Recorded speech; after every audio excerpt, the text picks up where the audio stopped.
With a wish to cast for a baby, I know exactly what I would wish for that child. Put yourself in that situation. Ladies and gentlemen, what should we wish for a child of 2011? Beauty? Wealth?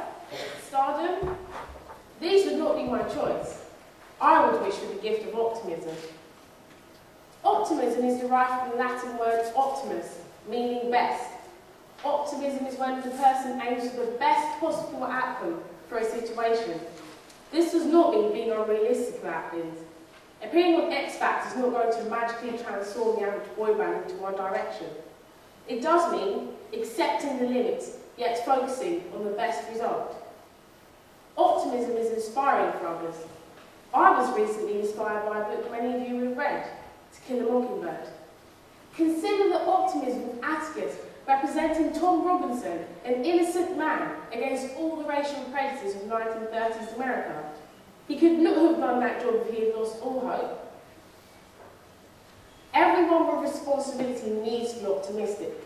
Being a parent, I'm sure, requires buckets full of optimism.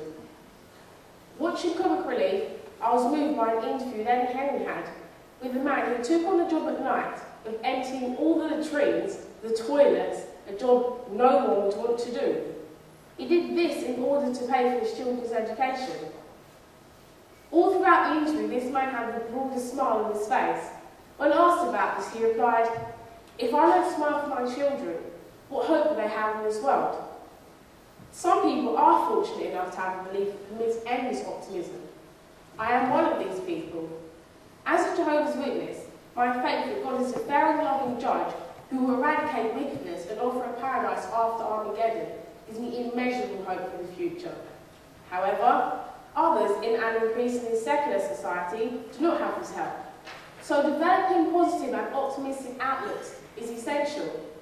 Let's face it, watching the world today is a gloomy experience.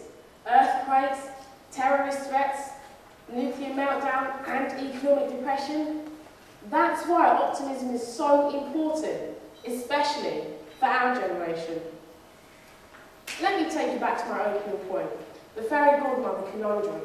Please listen to the opening words of Philip Larkin's poem. Tightly folded bud, I have wished for you a gift no one else will, not the gift about being beautiful. He goes on to reveal his wish for ordinariness, if that is what happiness is called. But if you were writing the end of this poem, what would you wish for? Ladies and gentlemen, I want you to go home to remember and to value the power of optimism.